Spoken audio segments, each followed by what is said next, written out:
I clutched my MBA diploma like it was made of gold as I drove home that May afternoon. 27 years old, 4 years of business school, and countless 60-hour weeks of unpaid labor at the family construction company had all led to this moment. Dad had promised me since I was 12 that I would inherit Hartwell Construction, the business my grandfather built with his bare hands in 1948. I burst through the office door expecting hugs and celebration, ready to finally claim my rightful place as the next generation leader. Instead, I found my younger sister Sarah sitting behind Dad's mahogany desk, signing official-looking papers with the expensive pen. Mom looked up from her coffee and delivered the words that shattered my world in one brutal sentence. "Sarah is the new CEO," Mom said without even looking up from her paperwork. "You're just good with your hands, not your brain." I stood there, frozen diploma trembling in my grip. Sarah glanced up from the contracts she was signing, wearing a navy blue business suit I had never seen before. Her blonde hair was styled in a professional updo that must have cost $200. "Where's Dad?" I managed to croak out. "Workshop," Mom replied, still not making eye contact. "He's expecting you." I stumbled through the familiar hallways of our family business like a sleepwalker. The walls were lined with framed photos of completed projects awards from the Chamber of Commerce and newspaper clippings about our company's success.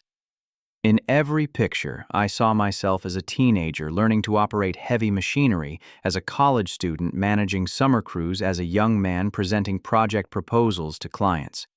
Now, those images felt like cruel jokes. The workshop smelled of sawdust and motor oil exactly as it had when Grandpa first taught me to use a handsaw at age 8. Dad was hunched over his workbench, pretending to organize bolts and screws. His weathered hands shook slightly as he avoided my gaze. "Dad, what the hell is going on?" Robert Hartwell finally looked up, and I saw something I had never witnessed before in my father's eyes. Shame. Deep, uncomfortable shame that made his 62-year-old face look ancient. "Sit down, son." "I don't want to sit down. I want answers." He sighed and set down the wrench he was holding. "We made the decision 2 years ago. Sarah's been taking business courses at the community college. She's got a natural head for numbers and client relations.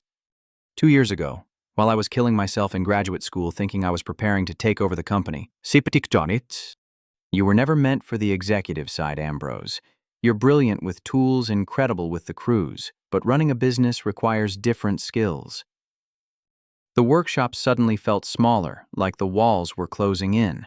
I looked around at the perfectly organized tool cabinets, the clean workbenches, the color-coded supply shelves. I had spent the last 10 years creating this system, turning Dad's chaotic workshop into a model of efficiency. What different skills I increased our project completion rate by 30%. I designed the safety protocols that eliminated workplace accidents. I built the crew training program that every other contractor in town copies now.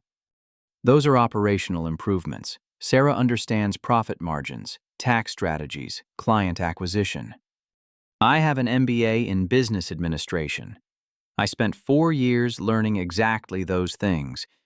Dad picked up another tool, examining it like he had never seen a socket wrench before. "The decision is final. Sarah's name is on all the paperwork now. The lawyers finished the transfer yesterday." "Transfer. You transferred ownership while I was at graduation. We thought it would be easier this way, less emotional."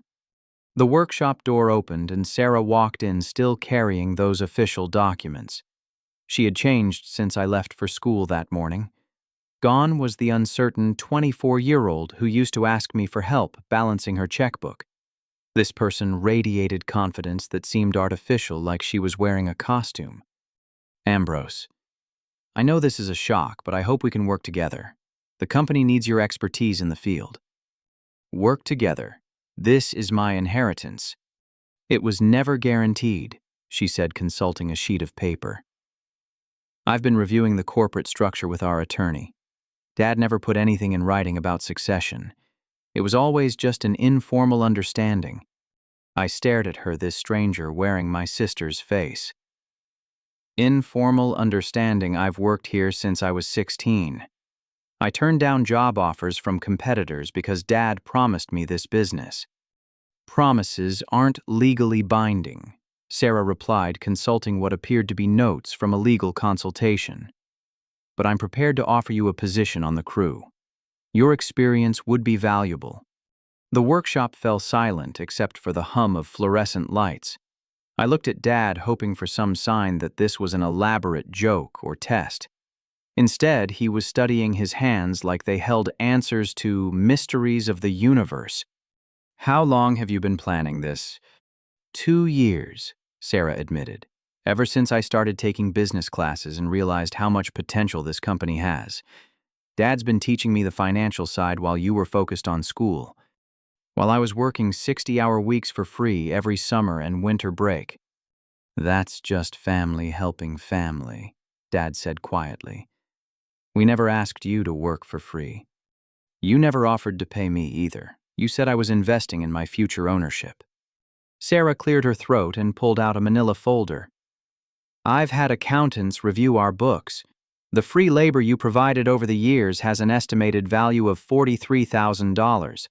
I'm prepared to write you a check for that amount as severance. I felt like someone had punched me in the stomach. Severance for working in my own family business.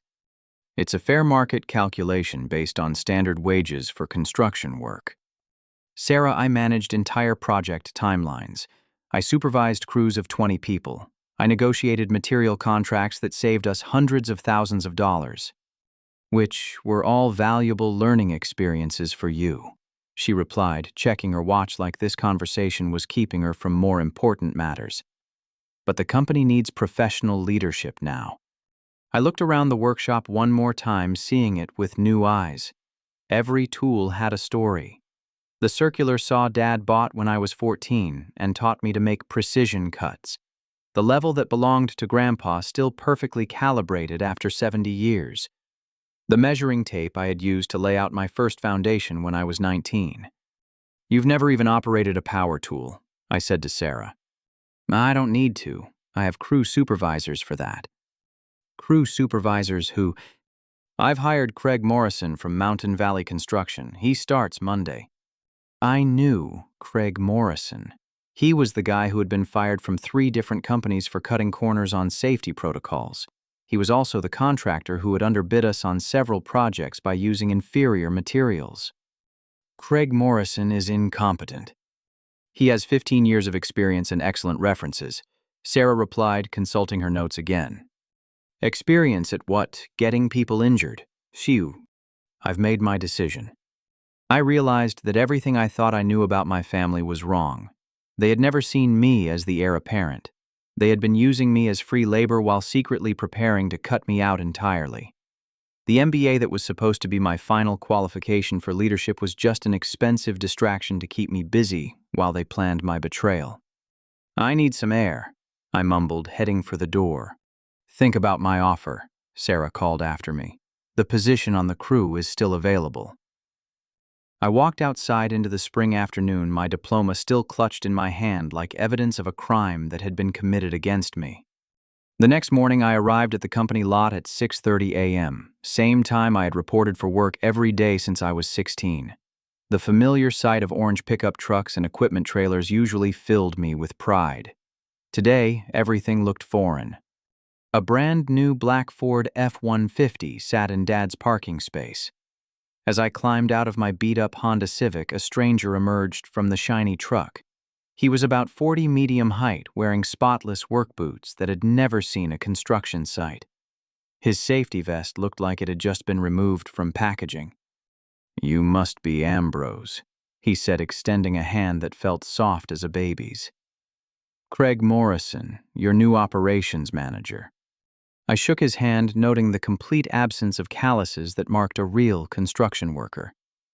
Operations manager.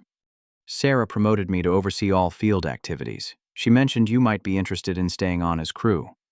Behind Craig, I saw my regular crew emerging from their vehicles. These were men I had worked alongside for years, trained personally, and led through dozens of successful projects. Tommy Rodriguez, who I had taught to operate the excavator. Marcus Johnson, who could frame a house faster than anyone in the county. Bill Peterson, whose attention to detail made him the best Finnish carpenter in 3 states. They avoided my gaze as Craig clapped his hands and called them over. Gentlemen, I know there's been some changes around here, but I want everyone to know that safety and quality remain our top priorities. Tommy looked confused. He had been our safety coordinator for 2 years, implementing the protocols I had designed. Marcus shifted uncomfortably, probably wondering why someone was explaining safety to men who had already achieved the best safety record in the region. Now I've reviewed the current project schedules, Craig continued, pulling out a clipboard filled with notes. I see some inefficiencies we can address immediately. What kind of inefficiencies? Bill asked, his voice carefully neutral.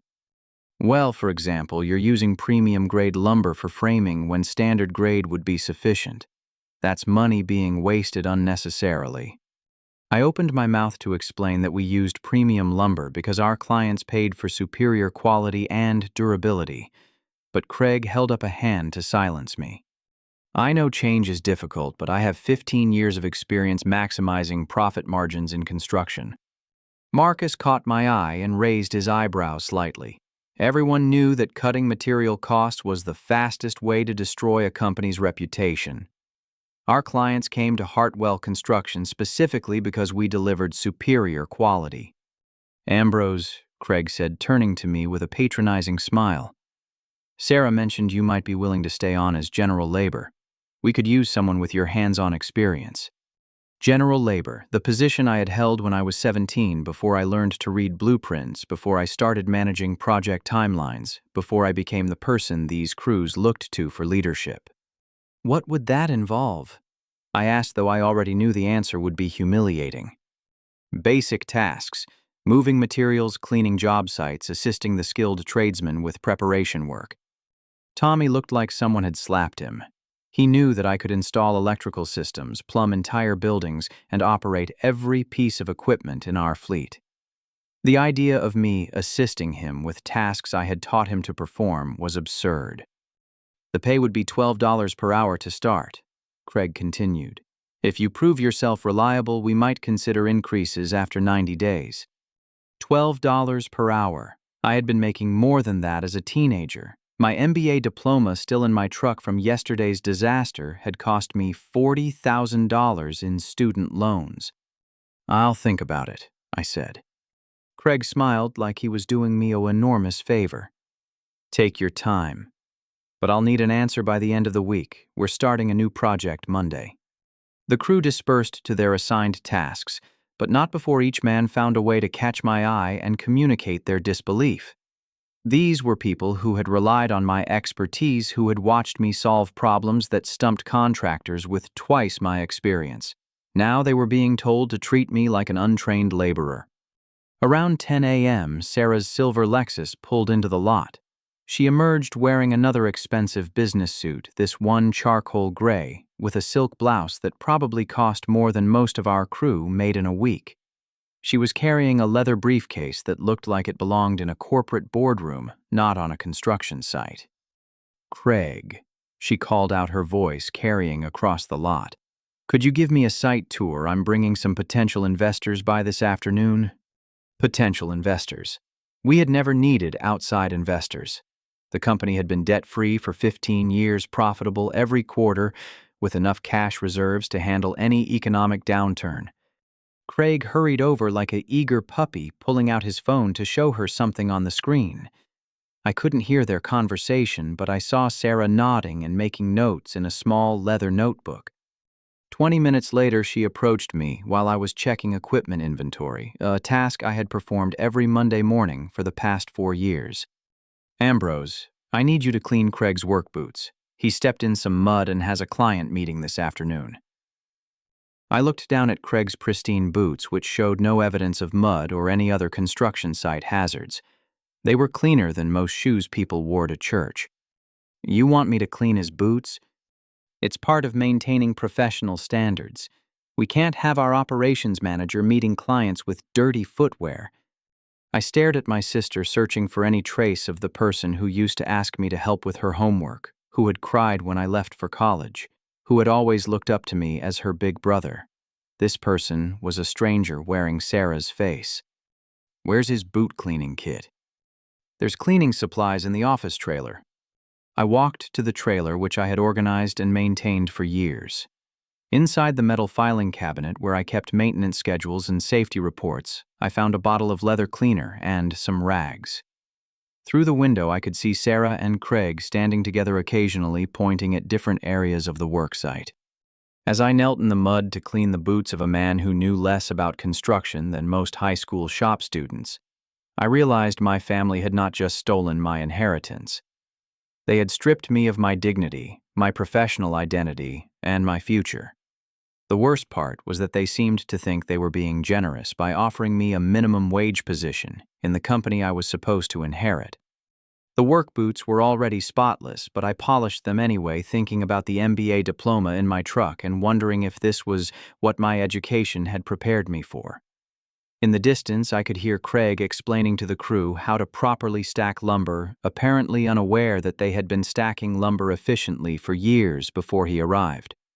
When I finished with the boots, I carried them back to Craig, who was now standing with Sarah and 3 people in expensive suits. The visitors were clearly impressed by something, taking photos and making notes in leather portfolios. "Perfect timing," Craig said, taking the boots without acknowledgement. "Ambrose. This is Mr. Davidson, Mrs. Chen, and Mr. Williams from Morrison Development. They're considering a partnership with us." I recognized the name Morrison Development. They were the biggest commercial developer in the region, known for luxury apartment complexes and upscale retail centers. They had never worked with our company before, probably because our focus had always been on residential and small commercial projects. "Pleasure to meet you," I said, shaking hands with people who obviously assumed I was just another laborer. "Craig was just explaining your expansion plans," Mr. Davidson said to Sarah. "Very ambitious, very impressive." Expansion plans. This was the first I had heard about any expansion. Our company had always grown slowly and steadily, taking on projects we could complete with excellence, rather than rushing to grow for growth's sake. "We believe in thinking big," Sarah replied, sounding like she was reading from a business textbook. I watched this performance with growing unease. Sarah had been running the company for exactly 1 day, and she was already making promises to major developers about expansion capabilities we didn't possess. After the visitors left, I approached Sarah near her car. "What kind of expansion plans were you discussing?" "Nothing that concerns you anymore," she said, not looking up from her phone. "Sarah, this company has always been family operated. Grandpa built it that way, Dad maintained it that way. Why are you talking to outside investors?" "Because family operations are limited by family thinking. Professional businesses require professional capital." I realized that my sister was not just unqualified to run a construction company. She was actively dangerous. Everything about her approach, from hiring Craig to courting outside investors, suggested she was planning to change the fundamental character of the business. But I was just the guy who cleaned the operations manager's boots. My opinion no longer mattered. 3 weeks into Sarah's leadership, I was assigned to clean out the storage containers behind the main workshop. It was mindless work that kept me away from the active construction sites, which seemed to be Craig's strategy for managing me. As I sorted through boxes of old invoices and equipment manuals, I stumbled across something that made my blood freeze. Hidden behind a stack of outdated safety training materials, I found a cardboard box filled with recent invoices and payment receipts. The paperwork was dated within the last 2 months, but I had never seen any of these documents during the weekly financial reviews I used to attend with Dad. The first invoice was for $12,000 worth of premium steel beams, supposedly delivered to our Morrison Heights apartment project. I knew that project intimately because I had designed the foundation specifications. We had never ordered premium steel beams. The structure used standard concrete and wood framing throughout. I checked the delivery receipt. It was signed by someone named J. Morrison, but there was no J. Morrison on our payroll. The signature looked suspiciously similar to Craig's handwriting. The next invoice was even more disturbing. $3,800 for electrical work performed by Morrison Electric, a company I had never heard of. The work order described rewiring the entire third floor of a building that only had 2 floors. The receipt was signed by the same mysterious J. Morrison. As I dug deeper into the box, a pattern emerged that made me sick to my stomach. Dozens of invoices for materials never delivered work, never performed, and services never rendered. All signed by J. Morrison. All paid for with company checks bearing Sarah's new signature. But the worst discovery was at the bottom of the box. A handwritten note in Craig's unmistakable scrawl, Phase 2, timeline 6 months max. Land sale target, $4.2 million. S agrees to 50-50 split after expenses. I sat in the storage container for 20 minutes trying to process what I had found. Sarah and Craig were not just mismanaging the company. They were systematically stealing money and planning to sell the entire business for development. The family legacy that 3 generations had built was being liquidated by a woman who had been in charge for less than a month. I photographed every document with my phone, making sure to capture clear images of the forged signatures and fabricated work orders. Then I carefully put everything back exactly as I had found it. That evening I drove to Dad's house, the same modest ranch-style home where I had grown up. Mom answered the door looking surprised to see me. "Ambrose, what are you doing here?" "I need to talk to Dad about the company." "He's not feeling well. Maybe you could come back another time." "Mom, this is important. Sarah is stealing money." She sighed and stepped aside to let me in. Dad was sitting in his recliner watching the evening news. He looked older than I remembered, like the stress of the ownership transfer had aged him several years in a few weeks. "Dad, we need to talk." He muted the television and looked at me with tired eyes. "If this is about getting your job back, it's about Sarah embezzling money from the company." Both parents stared at me like I had announced I was joining the circus. "That's a serious accusation," Mom said. I pulled out my phone and showed them the photographs of the fraudulent invoices. Dad put on his reading glasses and examined each image carefully, while Mom looked over his shoulder. "These invoices don't make sense," Dad admitted after several minutes. "Because they're fake. Craig is creating bills for materials and services that don't exist. Sarah is approving payments to fake companies. They're stealing money and planning to sell the business." Mom shook her head. "Sarah would never do anything illegal." "Look at the signatures." "Mom, J. Morrison doesn't exist. Craig is forging receipts and Sarah is cutting checks based on fake invoices." Dad set down the phone and rubbed his temples. "Even if this is true, what do you want me to do about it?" "You're still on the corporate paperwork as founder. You have legal standing to demand a financial audit." "I signed over operational control to Sarah. I can't just second-guess every business decision she makes." I stared at my father, unable to believe what I was hearing. "Dad, they're stealing from you. This isn't about business decisions, it's about fraud." "Sarah is a good girl," Mom interrupted. "She's probably just confused about some accounting procedures." "Confused, Mom? She's written checks for $37,000 worth of fake invoices in the last 2 months. Maybe you misunderstood what you were looking at." I realized that my parents were so invested in their decision to choose Sarah over me that they could not acknowledge evidence of her criminal behavior. They would rather believe I was lying than admit they had made a catastrophic mistake. "What about the note I found Craig wrote down their plan to sell the company land for $4 million? "That's just preliminary research," Dad said weakly. "Sarah mentioned she was exploring the property value for insurance purposes." "For insurance purposes, Dad, they're planning to destroy the company so they can sell the land to developers." Mom crossed her arms defensively. "You're just upset because Sarah got the promotion you wanted." I looked at both of them, these people who had raised me, who had taught me the values of honesty and hard work. They were so desperate to justify their betrayal of me that they were willing to ignore clear evidence of their daughter's crimes. "Fine," I said, standing up. "But when the FBI shows up with handcuffs, don't act surprised." "The FBI? Dad's voice cracked slightly. Wire fraud mail, fraud embezzlement, and conspiracy. These are federal crimes, Dad. This isn't going to end with a slap on the wrist. I left my parents sitting in their living room staring at the evidence on my phone screen. As I drove home, I realized that my family's betrayal was even deeper than I had imagined. They had not just stolen my inheritance, they had chosen to protect a criminal rather than listen to their honest son.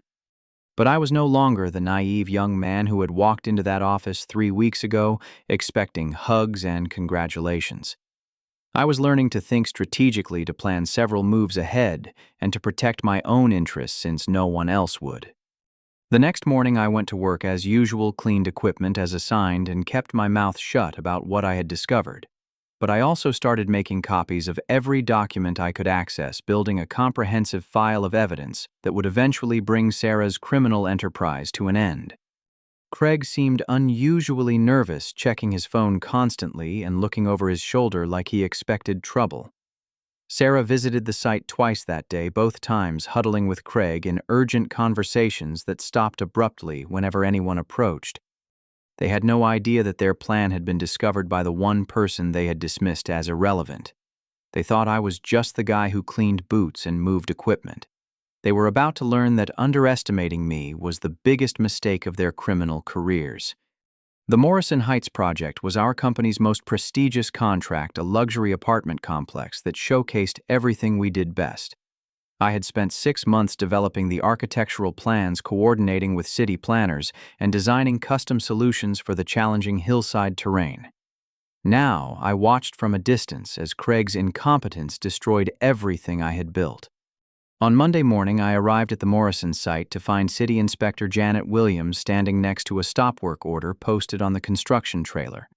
Her face was grim as she photographed structural violations that could shut down the project permanently. "What's the problem?" Craig asked, jogging over with his clipboard and a nervous smile. "Foundations settling beyond acceptable parameters," Janet replied, pointing to visible cracks in the concrete. "Plus electrical rough-in that doesn't match approved plans." "Who approved these modifications?" Craig looked around frantically, clearly hoping someone else would answer. The foundation problems were a direct result of his decision to use cheaper concrete mix, despite my warnings about soil conditions on the hillside lot. The electrical issues stemmed from his insistence on cutting labor costs by hiring unlicensed subcontractors. "I'll need to speak with your project engineer," Janet continued. "That would be me," Craig stammered. "Your engineering credentials, please." The color drained from Craig's face. He had claimed to possess a structural engineering degree, but I suspected his qualifications were as fictional as the invoices in Sarah's filing system. "I don't carry my certificates on site. They're back at the office. I'll need to see them by Friday or this stop work order becomes permanent." After Janet left, Craig pulled out his phone and made several urgent calls. I continued cleaning debris and organizing materials, listening carefully to his increasingly desperate conversations. "Sarah, we have a problem. No bigger than that. The city wants engineering credentials. I don't know what to tell them." That evening, my phone rang. Dad's number appeared on the caller ID, but I almost didn't answer. Our last conversation had ended with me walking out of their house in frustration. "Ambrose." Dad's voice sounded strained. "Can you come to the office? We need to talk." I found Dad, Sarah, and Craig huddled around the conference table, surrounded by project files and what appeared to be legal documents.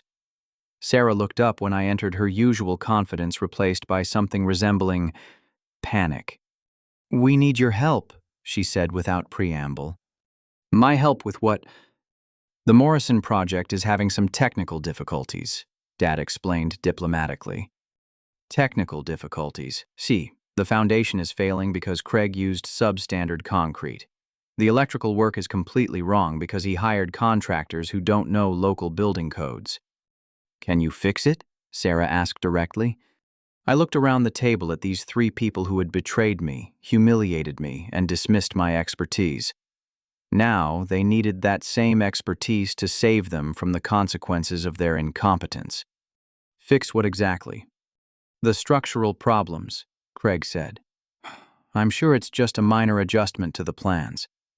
Minor adjustment, Craig. You built the foundation 6 inches off the approved specifications. The weight distribution is completely wrong for the soil conditions. The entire thing needs to be torn out and rebuilt. That would cost hundreds of thousands of dollars, Sarah whispered. That's what happens when you ignore engineering requirements to save a few thousand on concrete. Dad leaned forward in his chair. Son, this company is in serious trouble. Morrison Development is threatening to cancel the contract and sue for damages. If we lose this project, we might lose everything. You already lost everything when you decided I wasn't qualified to run this company. This is bigger than our family disagreements, Sarah said. If Hartwell Construction goes bankrupt, it affects everyone. The crews lose their jobs, the clients lose their deposits as suppliers don't get paid.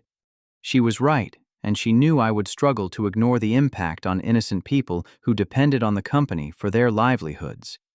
Tommy Rodriguez had a wife and 3 kids. Marcus Johnson was supporting his elderly mother.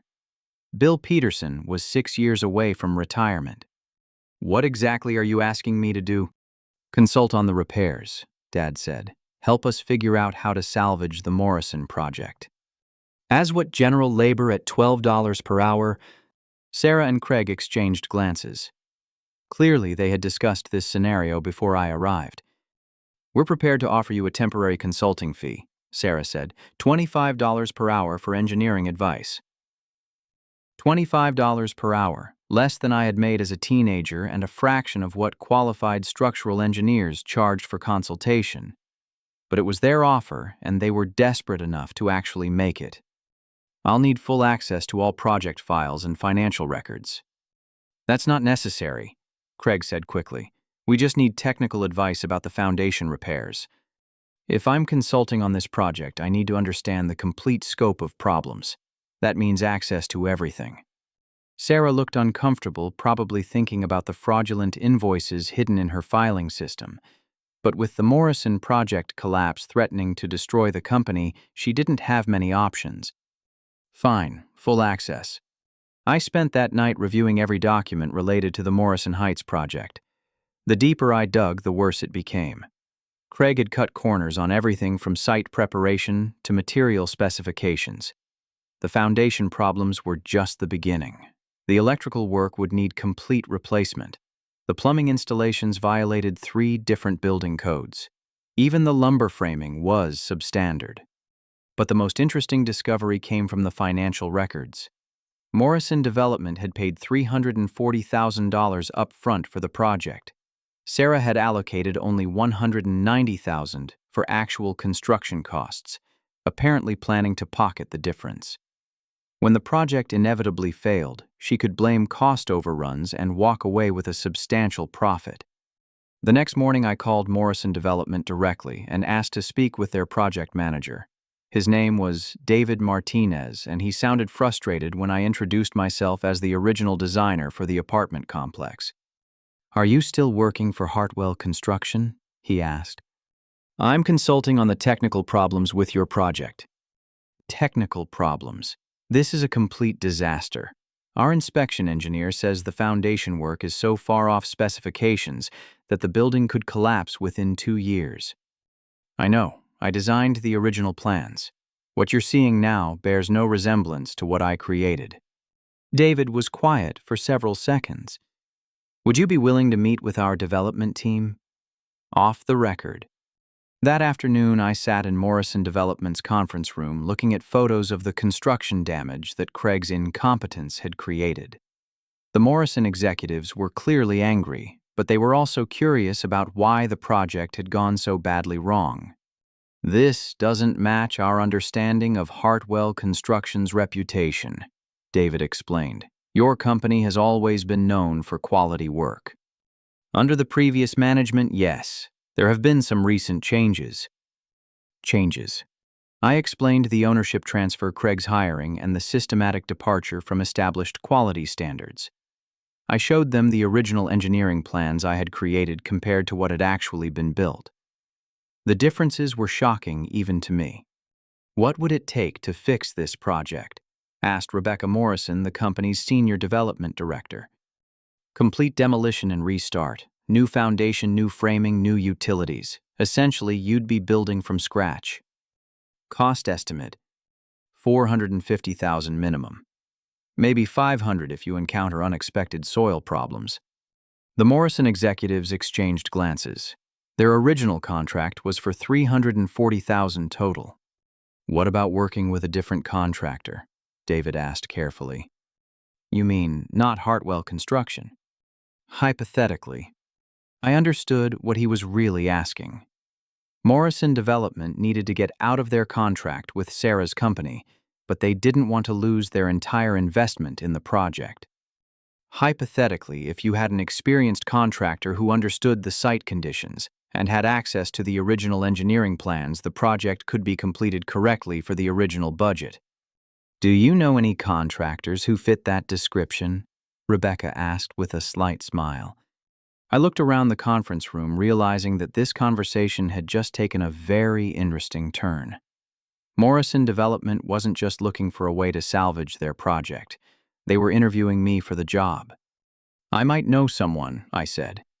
That evening, Sarah called me 3 times before I answered. Her voice was tight with stress. Morrison Development called. They're canceling the contract. I heard. Did you talk to them? They wanted to understand what went wrong with the project. What did you tell them? The truth, that the construction work doesn't meet basic building codes. Ambrose, if we lose Morrison Development, this company is finished. Then you probably shouldn't have hired someone incompetent to manage the work. There was a long pause on the line. What would it take for you to help us save this contract?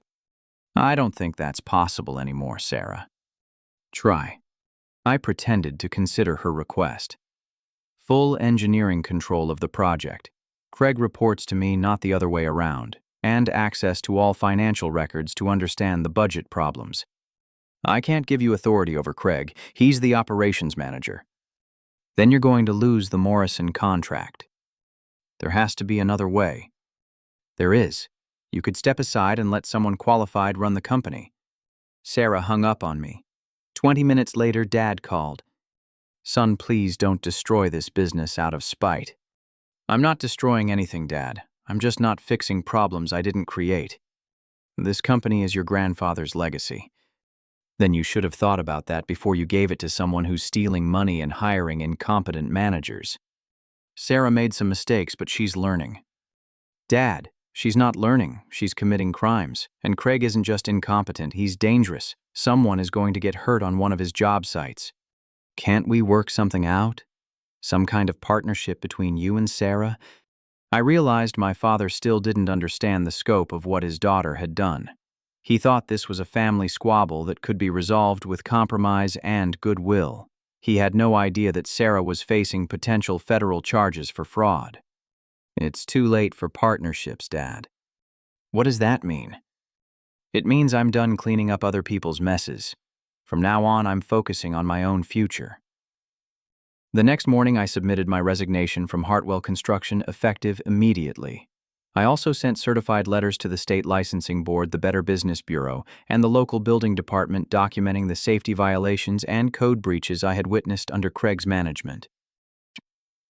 Sarah's criminal enterprise was about to face scrutiny from multiple regulatory agencies, but more importantly, I was finally free to build something better than what they had stolen from me.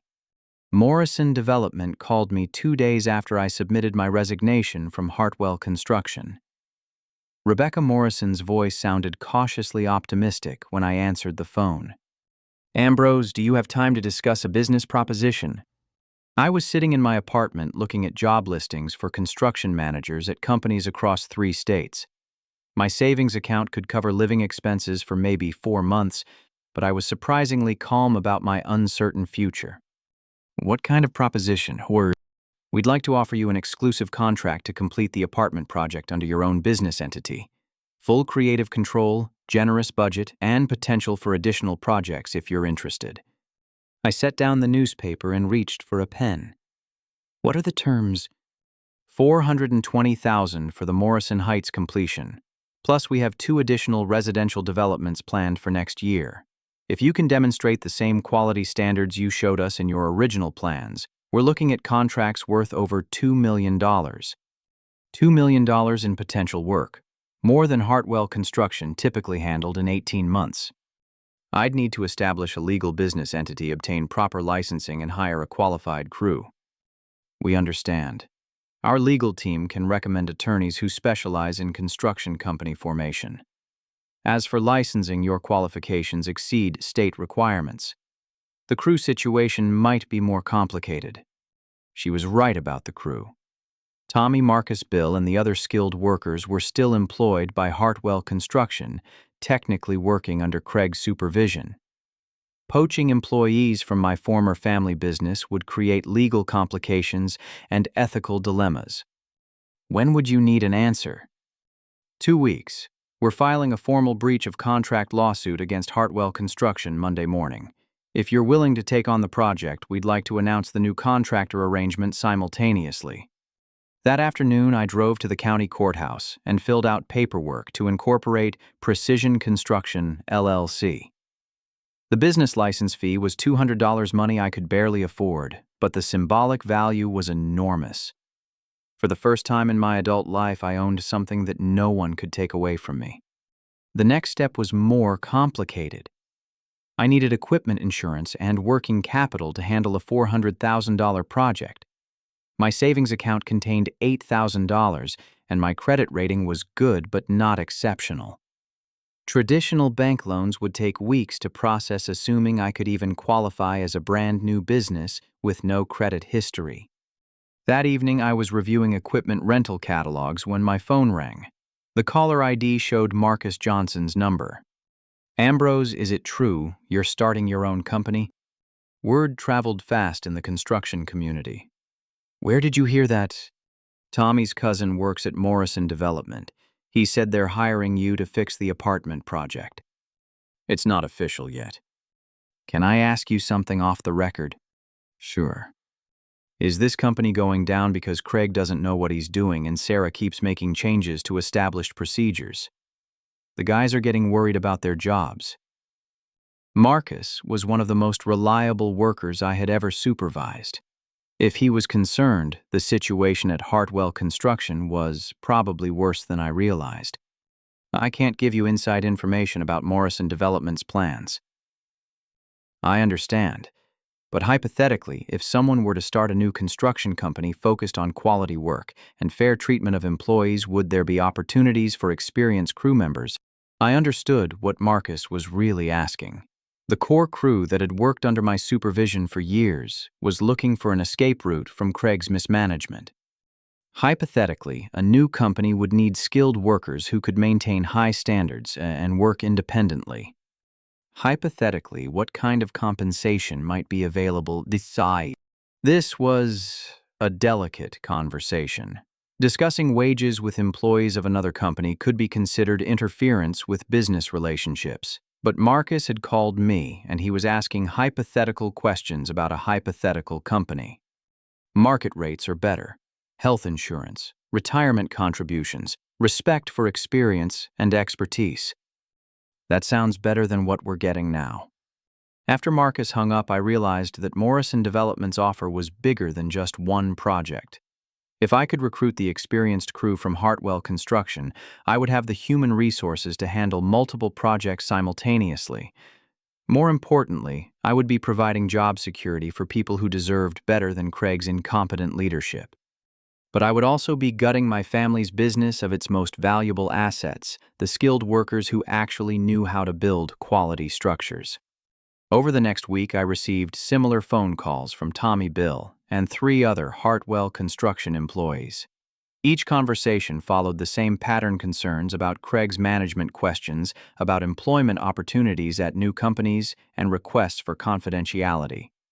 I didn't actively recruit anyone.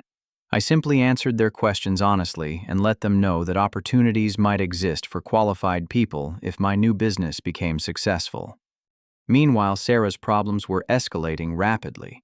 The Morrison Development lawsuit was front-page news in our local newspaper, describing construction defects and potential safety hazards. The state licensing board announced an investigation into Hartwell Construction's recent projects. 2 other clients had filed complaints about substandard work. But the biggest shock came when I received a phone call from FBI Special Agent Jennifer Walsh. "Mr. Hartwell, we're conducting an investigation into fraudulent billing practices at several local construction companies. We'd like to schedule an interview to discuss your observations during your recent employment at Hartwell Construction." My hands started shaking as I wrote down the appointment details. The evidence I had discovered about Sarah's embezzlement scheme was now the subject of a federal criminal investigation. The fraudulent invoices, the fake signatures, the systematic theft of company funds, all of it was being examined by federal law enforcement. The interview was scheduled for the following Tuesday. Agent Walsh explained that I was considered a witness, not a subject of the investigation, but she recommended that I bring copies of any documents that might be relevant to their inquiry. I spent the weekend making copies of every photograph I had taken in the storage container, every financial record I had accessed during my brief consulting period, every piece of evidence that documented Sarah and Craig's criminal behavior. The file was 3 inches thick by the time I finished. On Monday morning, Rebecca Morrison called with an update on their lawsuit against Hartwell Construction. "Our attorneys discovered something interesting during the financial discovery process. It appears that your sister has been systematically embezzling funds from client payments. The money allocated for your project was apparently redirected to pay for fake invoices."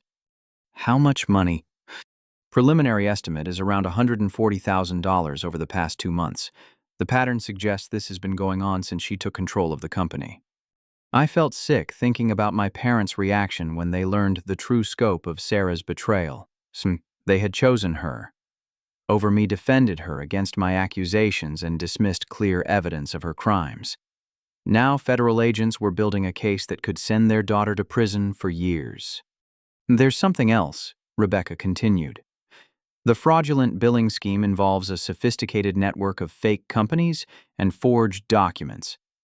This isn't amateur embezzlement. Someone with experience in financial fraud helped design this operation. Craig.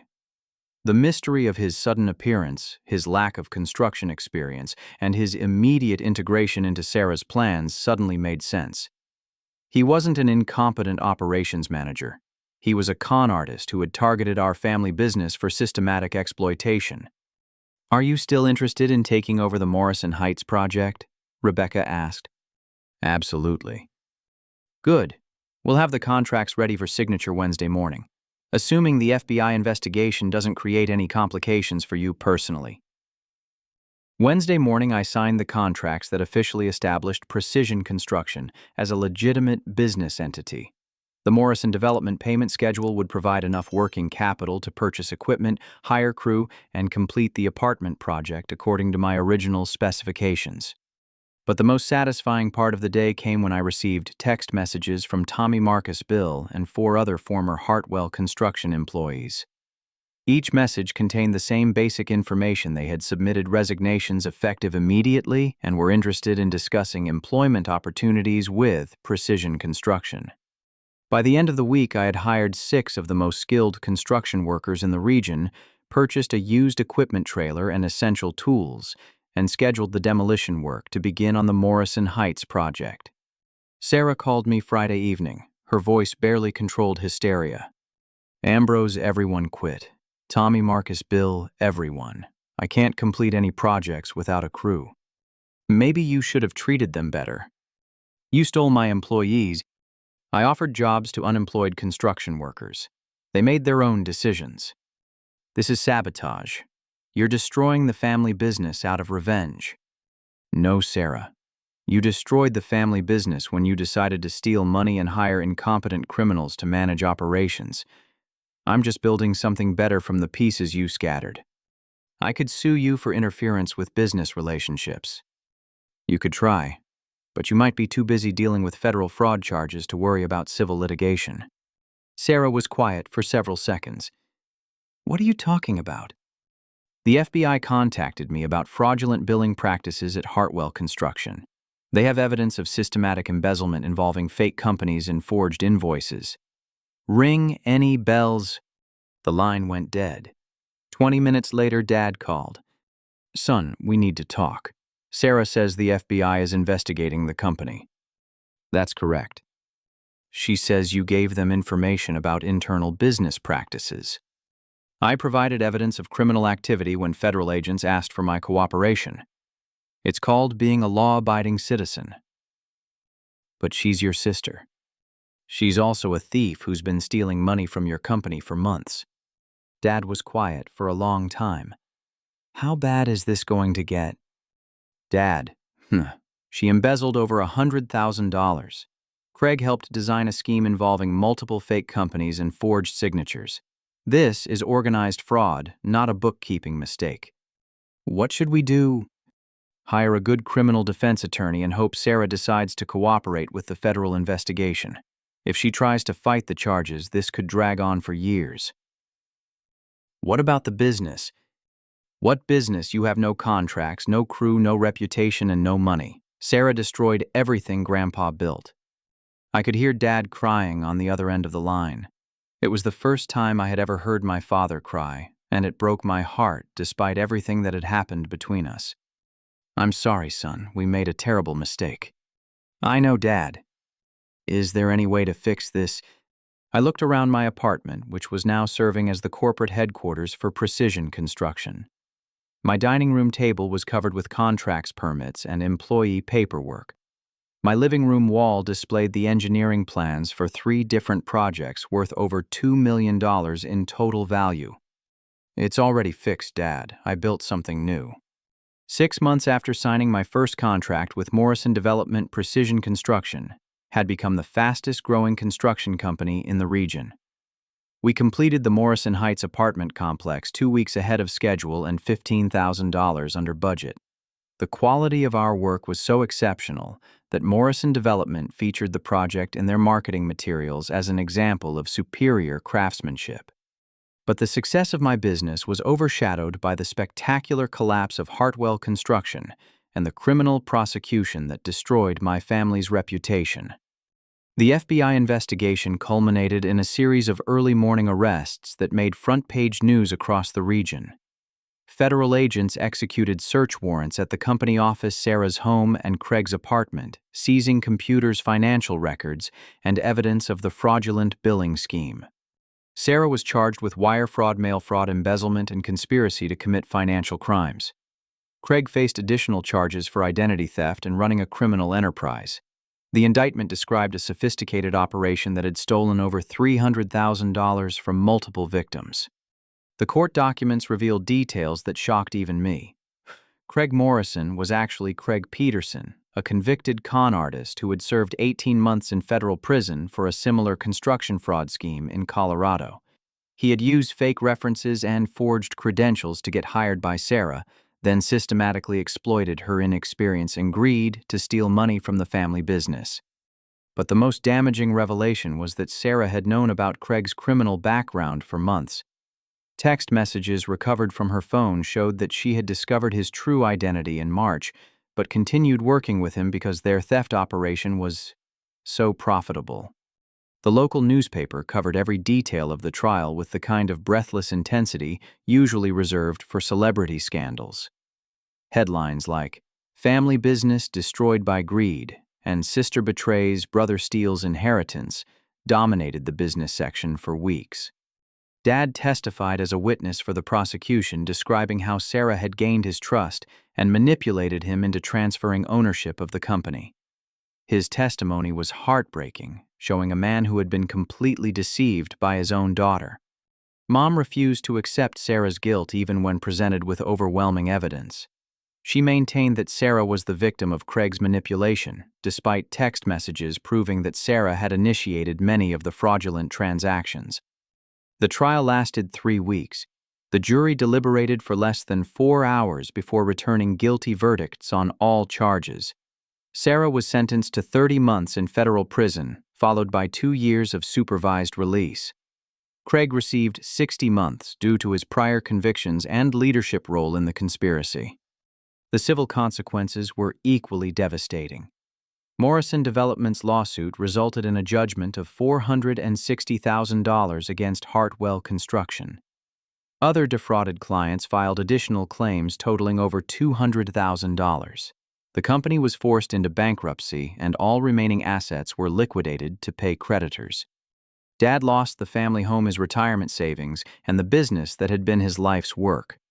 At 63 years old, he was financially ruined and unemployable in the construction industry due to his association with the fraud scandal.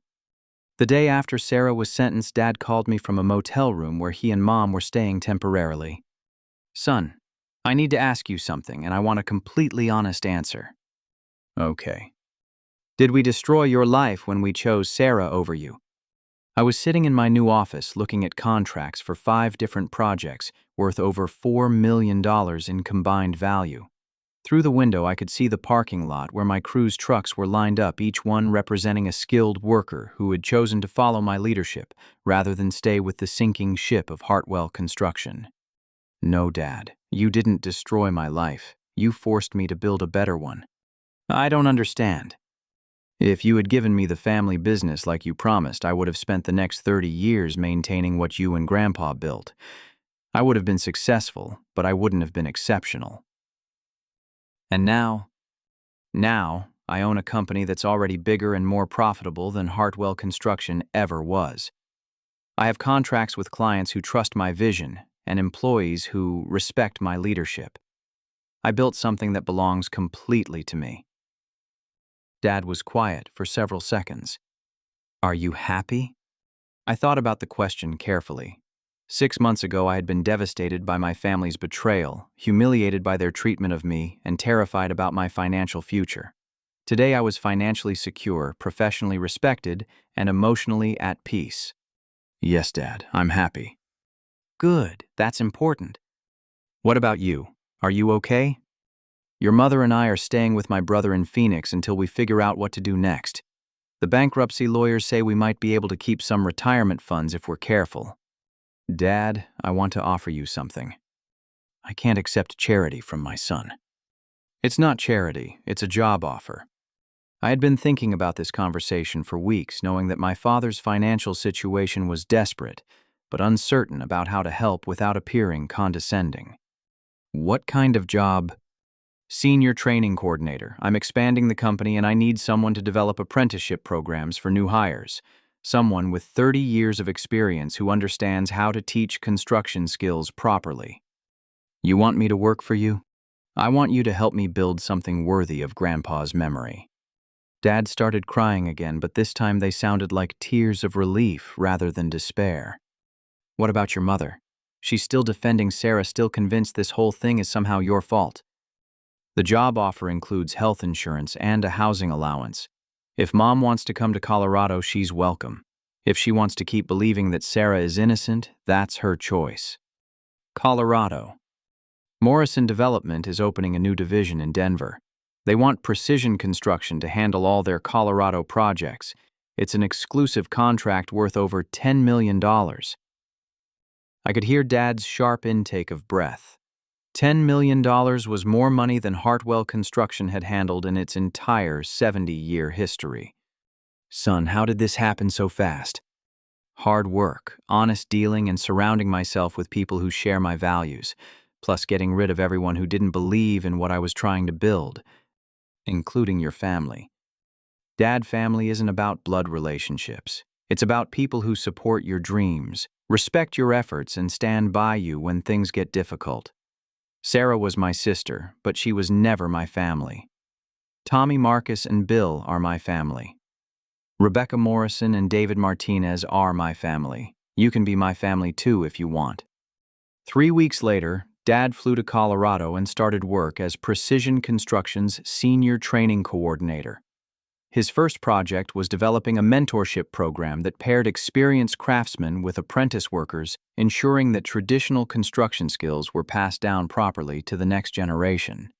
Mom chose to stay in Phoenix with Dad's brother, still convinced that Sarah's imprisonment was somehow unjust. I sent her birthday cards and called on holidays, but our relationship remained strained by her inability to accept responsibility for the family's mistakes. Sarah wrote me letters from federal prison expressing remorse for her crimes and asking for forgiveness. I responded to every letter, but I made it clear that forgiveness didn't mean forgetting what she had done, or pretending that our relationship could return to what it had been before her betrayal. Craig Peterson was transferred to a medium security facility in Texas. I never heard from him again, and had no desire to maintain any connection with the man who had helped destroy my family. The Hartwell Construction name disappeared from the local business directory, replaced by weeds growing through the parking lot of the abandoned office building. The workshop where Grandpa had taught me to use tools was sold to a storage company that converted it into rental units. But the real legacy of 3 generations of craftsmanship lived on in precision construction, where quality work, honest dealing, and respect for employees became the foundation of a business that exceeded anything the Hartwell family had ever built. 2 years after federal agents arrested my sister for embezzling from the family business, I stood in the conference room of Morrison Development's headquarters looking at architectural plans for the largest project in precision construction's history. The Riverside Commons shopping complex would cover 30 acres, include 200,000 square feet of retail space, and employ over 50 construction workers for 18 months. Rebecca Morrison smiled as she watched me review the specifications. This represents everything we've learned about working with quality contractors. Every detail of this project reflects our confidence in precision construction's capabilities. I traced the blueprints with my finger, seeing not just another building project, but the culmination of a journey that had transformed me from a betrayed son into a successful business owner. The shopping complex would generate over $8 million in revenue for my company, enough to establish Precision Construction as one of the premier contractors in the Mountain West region. "When do we break ground?" I asked. "Next month. We're announcing the project tomorrow morning. Local media city officials the full celebration." Through the conference room window, I could see the empty lot where Riverside Commons would be built. 2 years ago, that same vacant land had been owned by my family's company, part of the assets Sarah had planned to sell for personal profit. Now, it belonged to Morrison Development, who had purchased it from the bankruptcy trustee after Hartwell Construction's collapse. In a strange way, I was building my future success on the ruins of my family's legacy. Dad knocked on the conference room door and entered, carrying a folder of employment applications. At 65, he had become one of the most respected training coordinators in Colorado, known for developing apprenticeship programs that other companies tried to copy. "Ambrose, we've got applications from 12 new apprentices for the Riverside project. All local high school graduates, all eager to learn traditional construction skills." I reviewed the applications, noting that several of the young men and women came from families where parents had lost jobs during the economic recession. For them, precision construction represented opportunity, stability, and the chance to build careers in a field that offered genuine security for skilled workers. "Interview them all," I decided. "We'll create positions for everyone who demonstrates real commitment to learning." Rebecca nodded approvingly. "That's exactly the kind of community investment that makes Morrison Development proud to partner with you." After the meeting, Dad and I drove to the Morrison Heights apartment complex, the project that had launched my independent business. The building looked exactly as I had envisioned it during those early design sessions, elegant, durable, and perfectly integrated with the surrounding landscape. A small bronze plaque near the entrance identified Precision Construction as the builder.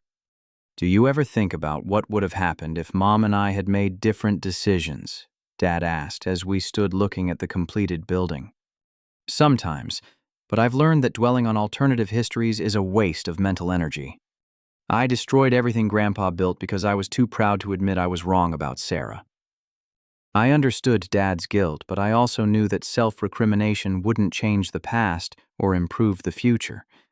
"Grandpa built a construction company. You helped me build something bigger than a construction company.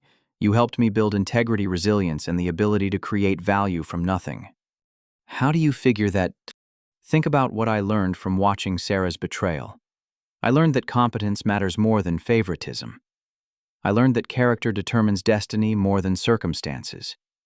I learned that building something worthwhile requires surrounding yourself with people who share your values. Dad nodded slowly.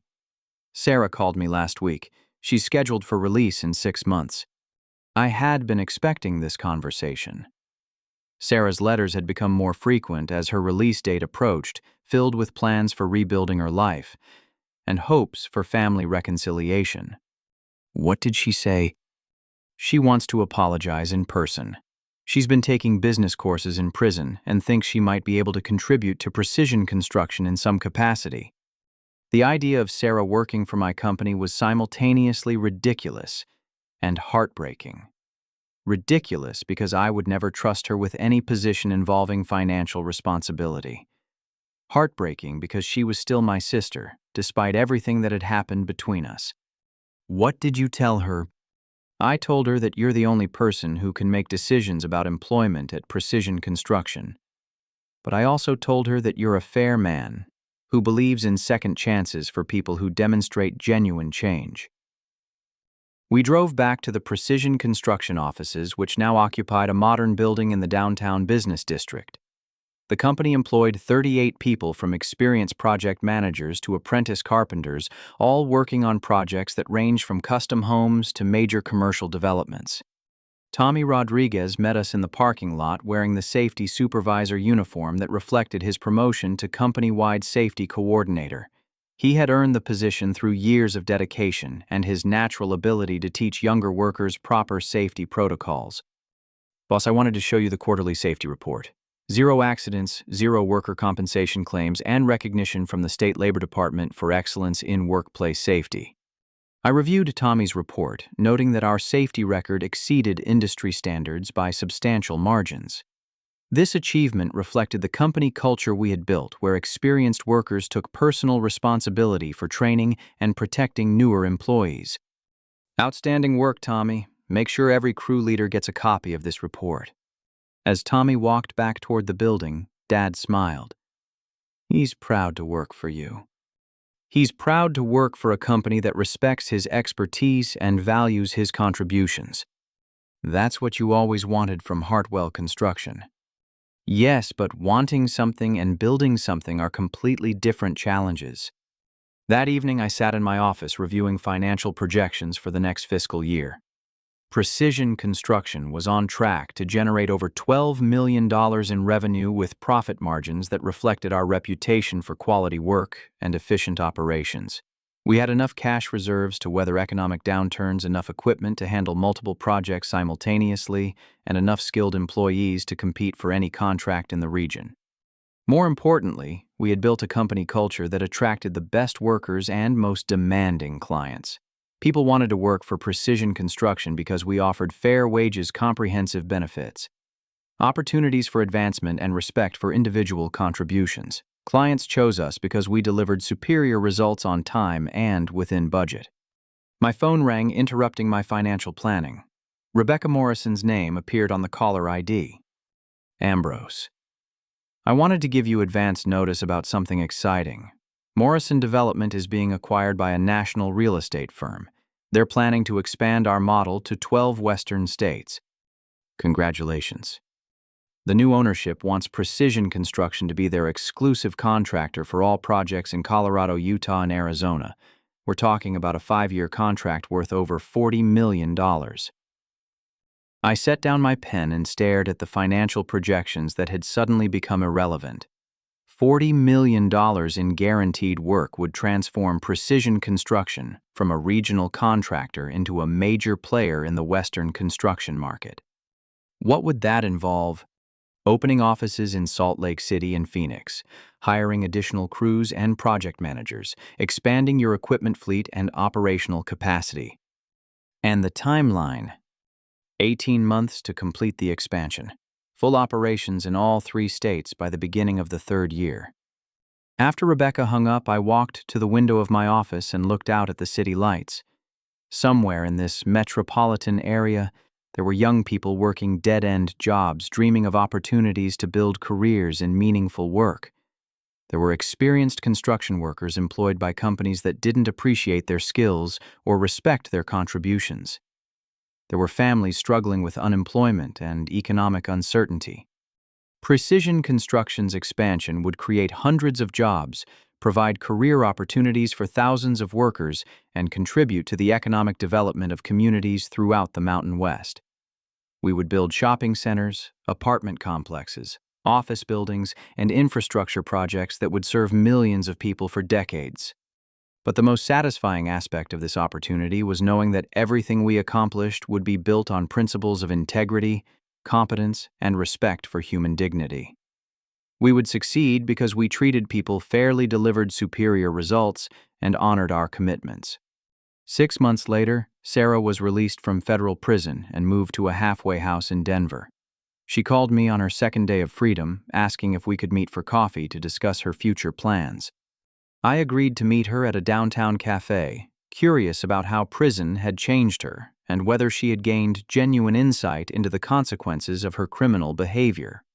Sarah looked older than her 28 years, with gray streaks in her hair and lines around her eyes that reflected the stress of incarceration. She was wearing simple clothes that suggested limited financial resources and uncertain prospects. "Thank you for agreeing to see me," she said as we sat down at a corner table. "How are you adjusting to life outside prison?"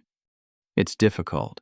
Finding employment with a federal conviction is almost impossible. Most employers won't even consider applications from people with my background." I understood her challenge, but I also knew that consequences were an essential part of accountability for criminal behavior. "What kind of work are you looking for?" "Anything honest. I've been applying for retail positions, food service, clerical work. I'm willing to start at the bottom and prove myself." "What about the business courses you took in prison?" "I earned a certificate in accounting and small business management, but those credentials don't mean much when you're a convicted embezzler." We talked for an hour about her experiences in federal prison, her understanding of how her crimes had affected our family, and her plans for rebuilding her life. Sarah seemed genuinely remorseful, but I had learned to be skeptical of easy redemption stories. "Sarah, I want to offer you something, but I need to be completely clear about the terms." She leaned forward, hope flickering in her eyes. Precision Construction has a partnership with a nonprofit organization that provides job training for people transitioning from incarceration. It's a 6-month program that teaches basic construction skills and workplace readiness. "You're offering me a job. I'm offering you an opportunity to earn a job.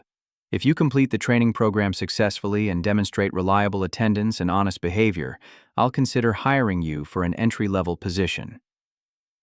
"What kind of position?"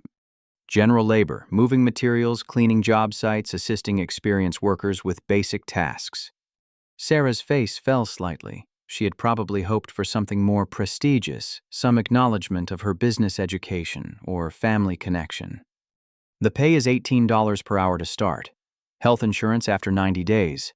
No supervisory responsibilities, no access to financial records, no authority over other employees. And if I prove myself reliable, then you'll have opportunities for advancement based on your performance, just like every other employee." Sarah was quiet for several minutes, processing the offer and its implications. "Why are you willing to give me this chance?" "Because I believe people can change if they choose to change. But I also believe that change has to be demonstrated through actions, not just promised through words." "What if I disappoint you?" "Then you'll lose the job and I'll wish you well in finding other opportunities. But Sarah, this is the only chance I'm ever going to offer you. If you abuse my trust again, if you steal anything, if you lie about anything, if you cause problems with other employees, then we're done permanently." Sarah nodded, tears forming in her eyes.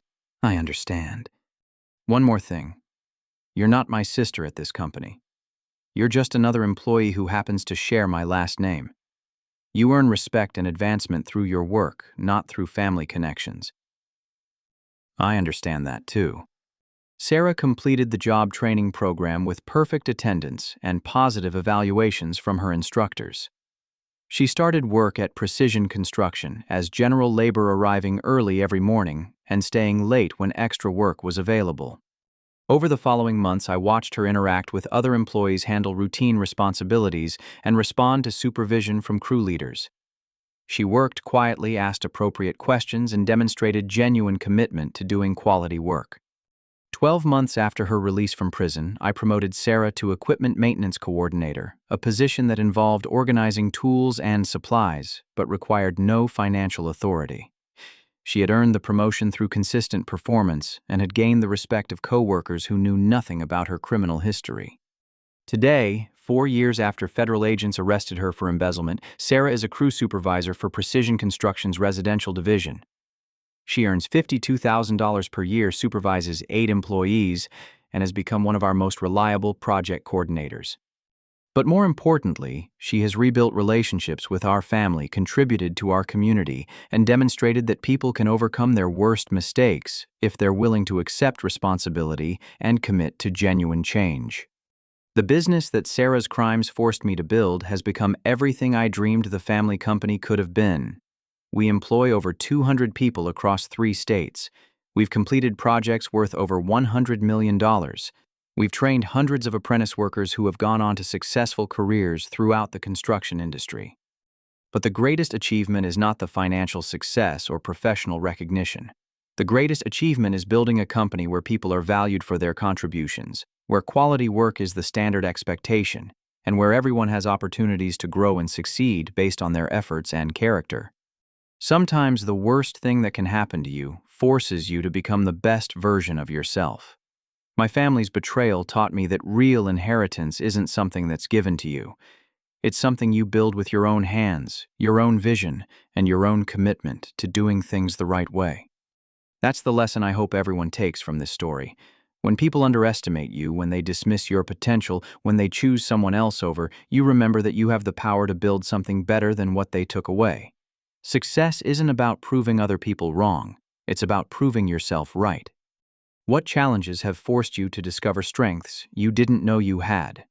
Share your story in the comments below, and let's inspire each other to turn setbacks into comebacks. If this story resonated with you, please give it a thumbs up, subscribe for more real-life lessons about overcoming adversity, and share it with someone who might need encouragement today.